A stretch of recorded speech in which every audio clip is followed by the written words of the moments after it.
안녕하십니까. 여론의 모든 거, 여론고수 시간입니다. 여러분들 궁금증 게시판에 댓글로 올려주시면 빵빵빵 확인을 해서 또 자세하게, 후련하게 콸콸콸콸콸 풀어드리도록 하겠습니다.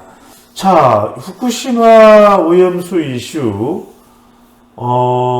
이게 워낙 오랜 시간 동안 방류를 하는 것이기 때문에 뭐 계속해서 이슈의 중심에서 있지는 않겠지만 오랫동안 각종 여론에 영향이 워낙 지금 더 재치하는 국면이기 때문에 영향을 준다라고 또 봐야겠죠.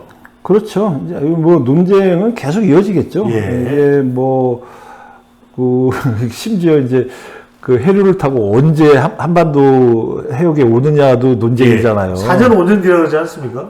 근데 일각에서는 뭐 5, 6개월이면 온다, 뭐 6, 7개월이면 온다, 뭐 이렇게 주장하는 측도 있고. 누가 그런 이야기도 했더라고요. 바로 저기 일본 미트를 통과해가지고 동해로 뭐 바로 온다. 그래서 가다가 이렇게 그 수직으로 꺾여갖고 온다, 뭐 그런 얘기도 있고. 근데 이제 이게 제가 볼 때는 일단 총선이 궁금합니다.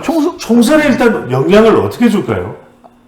그러니까 이게 지금 총선이 이제 7개월 남았잖아요. 예. 7개월 남았는데 그때까지 아무런 뭔가의 이제 이 방사능 수치나 뭐 여기에서 이상 수치가 발견이 안 되면 이제 그 야권에 상당히 불리해지지 않을까. 뭐 그때까지 이제 7개월 남았는데 아무것도 없다. 오히려 잘 적응이 되고 수산물 소비량도 늘고 예. 또 정부에서 이야기하는 과학적인 신뢰 이게 또 생기면 오히려 강력하게 이 정부의 대응에 대해서 비판을 했던 더불어민주당의 후폭풍이 될 수도 있겠네요. 근데 이제 뭐 그 상황에서는 아마 민주당 입장에서는 이게 뭐 몇 년 계속 하는 거니까 뭐 한 3, 4년 뒤에 봐야 된다. 뭐 이게 뭐 지금 당장 판단할 문제는 아니다. 뭐 30년 동안 계속 한다니까 뭐 일단 우리나라 오는 3, 4년 이후를 보자 뭐 이렇게 얘기할 수도 있어요. 하지만 이게 그 3, 4년 안에 일단 미국 캘리포니아 미국 서부 해안 쪽을 한 바퀴 돌고 오는 거잖아요. 그러면은 그쪽에서 아무 이상 없다는데. 그래서 궁금한 게 이렇게 뭔가 이상하고 이것이 바로 어떤 해안가의 생태계에 치명적이라면 캐나다나 미국이 더 발끈해야 되는 거 아닙니까? 글쎄요. 근데 저는 이제 다음 총선도 총선이지만 다음 총선은 뭐 그렇게 얘기하고 지나간다고 뭐 쳐도 다음 대선은 어떻게 할 거예요? 다음 대선 지금 3년 반 남았죠, 지금. 3년 반 남았으면 그 사이에 미국, 캐나다는 벌써 뭐 돌았을 거란 말이죠. 그리고 일부는 우리나라에도 그 해류가 왔을 거란 말이죠. 근데 만약에 아무것도 없다. 만약에 있다 그러면은 진짜 여권한테 불리한 이슈가 될 거고, 만약에 지금 과학자들이 얘기하는 것처럼 없을 거다. 그리고 이제 해류가 한 바퀴 돌면은 그 사이에 뭐 진짜 태평양 같이 넓은 바다에서 뭐 다 이제 중화가 되지 않겠습니까? 아니 캐나다랑 미국도 문제가 있다면 캐나다산이랑 미국산 수산물도 수입 금지해야 되는 거 아닙니까? 그러니까 그쪽에 문제가 있는지 없는지는 미국이나 캐나다도 계속 방사능 검출에 대한 조사를 할 거 아니에요. 가만히 있진 않을 거 아니에요. 걔네들도. 캐나다랑 미국에서도 별 문제 없다 돼버리면 그거는 상당히 후폭풍이 클 것 같은데요. 그러니까 저는 다음 총선도 총선이지만 다음 대선 때 민주당이 이걸 어떻게 방어할지. 만약에 반대의 경우에는 또 이제 국민의힘이 어떻게 방어할지도 궁금하겠지만 지금 과학자들의 전망으로 봤을 때는 민주당 쪽이 불리할 수밖에 없다. 과학자들의 의견에 따른다면. 그러면은 이거는 뭐 진짜 하루 이틀만 놓고 이게 서로 얘기할 부분은 아니잖아요. 뭐 진짜 몇 개월 길게는 몇 년을 놓고 얘기해야 될 부분인데 이거는 왜 그럴까요, 형 기자님? 여론조사상으로 보면 방류를 물어봤을 때 찬성이냐 일본 후쿠시마 이 방류에 대해서는 찬성보다는 반대가 훨씬 더 많은데. 이 반대가 더불어민주당에 대한 지지율로는 옮겨가지는 또 않아요. 이건 또 무슨 이유일까요? 이게 뭐 제가 이 시간에도 얘기했나 모르겠지만 어쨌든 두 가지가 있죠. 먹거리에 대한 불안감이 있고 그리고 또 이제 반일 정서도 있고 뭐 이 두 가지가 있는데 그게 야당 지지로는 이제 갈 가능성이 거의 없다. 갈 가능성이 거의 없다. 제가 이제 최근에 갤럽 조사를 보니까 우리가 눈여겨봐야 될 부분이 그거예요. 광우병 때보다 지금이 불안감이 더 높아요. 여론 그렇습니까? 예, 광우병 때보다. 오히려 차분하다고 생각을 했는데. 아니요, 불안감. 불안감이요. 그러니까 이제 그 당시 광우병이 우리나라 수입한 소에도 있을까봐 불안하냐? 2008년입니다. 이렇게 물어보면은 한 60% 조금 넘는 숫자, 4~5%가 불안하다고 대답해요. 지금 불안하다는 우려감이 한 4~5% 나와요. 예. 그런데 그때는 대통령 지지율, 이명박 대통령 지지율이 취임할 때 52%였는데 그 당시 이제 한 두어 달 만에 21% 뭐 심지어 어떤 분은 10% 후반까지 폭락을 했어요. 근데 지금은 윤 대통령 지지율도 뭐 그런 식으로 떨어지진 않고 여야 지지율을 보면 오히려 야당이 떨어지고 있단 말이죠. 이건 어떤 이유입니까? 그러니까 이제 그게 뭐냐면 사람들이 불안은 한데 아유 뭐 그래도 뭐 그게 뭐 그렇게까지 치명적일까 생각을 해보세요. 배 소장님도 술 드시잖아요. 그런 건 좀 그러니까 뭐 술이야 뭐 성인들 다 먹는 건데 술 먹을 때 이 술 먹고 건강해질 거라고 생각해요? 아니면 이 술 많이 먹으면 건강해진다고 생각해요? 건강은 해치겠죠. 해친다고 생각하면서도 그런데 몸매설할 때는 건강을 위하여 짠하죠. 먹잖아요. 네. 먹잖아요. 저는 같이 드셨죠. 아니 그러니까 그 뭐냐면 좀 그 심리랑 비슷해요.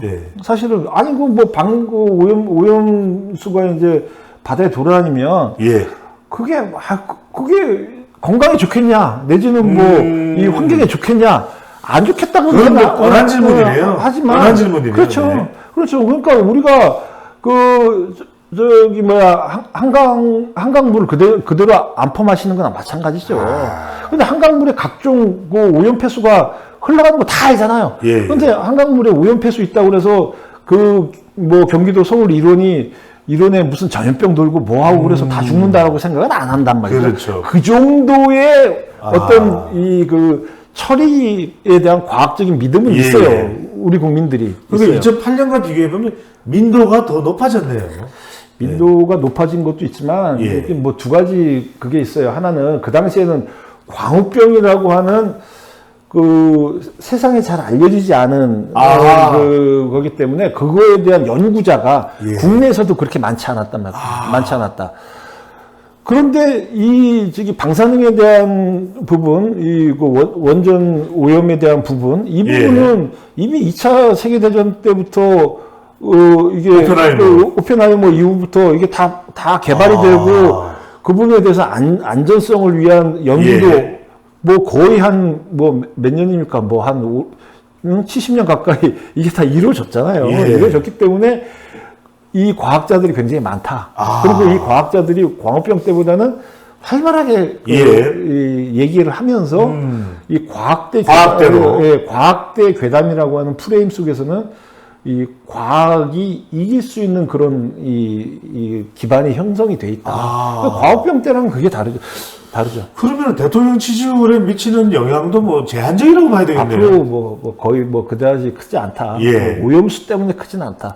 그리고 오히려 지금 그러면 오염수 갖고 언제까지 얘기하겠냐. 이게 지금 사실은 이제 뭐 이슈라는 거는 또 빨리빨리 또 이게 소멸되고 생성되고 그러는 거 아닙니까? 근데 지금 방류가 시작됐으니까 오염수 얘기는 하지만 문제는 방류가 시작되고 일본 내의 여론이 만약에 이게 큰일 났다. 이러다가 우리 다 죽는다라고 막 들끓고 있으면 그게 그대로 전달이 될 거예요, 우리나라에. 근데 일본에서 여론조사 방류 시작된 이후에 오히려 안전하네, 괜찮네 하는 여론조사 흐름이 더 확실하게 나타났다. 더 확실하게 나타났다. 그러면은 이 국내에서 야권을 중심으로 이 오염수에 대한 반대를 주장하는 분들이 저 일본 사람들도 같이 반대를 해야 되는데 왜 찬성이 높아지지? 아니, 홍 기자님, 그러고 보니까 궁금한 게 조금 이해가 갈 것 같기도 하고 여쭤보면 민주당이 일본 후쿠시마 오염수 관련해서 전국적으로 장애 집회도 했지 않았습니까? 그런데 여론에 큰 변화가 없고 또 일본은 방류를 하고 난 이후에 민주당 지지율은 오히려 올라가기는커녕 내려가고, 이게 그러면은 뭔가 잘 안 먹히니까 이재명 대표가 또 단식을 할 수밖에 없는 그 이유도 될까요? 그런 이유도 되죠. 뭐 이제 민주당 지지율 하락에는 뭐 이재명 대표 단식이 온전히 아직 여론조사에 반영이 안 되기 때문에 뭐 과감하게 말씀드리기는 어려운데, 저는 그 김남국 의원의 그 이 제명한 부결, 부결이 영향이 어느 정도 있지 않나? 뭐 저는 그렇게 생각해요. 젊은 세대 또 이 민주당의 핵심 지지 기반인 40대 화이트 칼라, 그리고 김남국 의원과 관련해서는 유독 아무런 이야기도 하지 못하고 있는, 안 하고 있는 이재명 대표, 이게 결과적으로는 여론에 영향을 미치면서 단식에 들어갈 수밖에 없었다. 예, 그렇게 보여요. 그 김남국 의원 제명 부결이 상당히 좀 민주당의 정체성에 좀 의문 부호를 던져줬다. 뭐 이제 그렇게 보여져요. 알겠습니다. 자, 여러분들은 단식에 대해서 어떻게 생각하십니까? 누군가는 뭐 건강을 위해서 단식한다. 어떤 사람들은 또 자기의 이 목적을 관철시키기 위해서 의지를 불태우면서 단식한다. 자, 하는데 여러분들은 과연 이 제1야당인 국회 또 다수당인 이재명 대표의 단식에 대해서는 어떻게 생각하실지요? 궁금해지기도 합니다. 지금까지 홍영림 기자, 배추도사 배종찬이었습니다.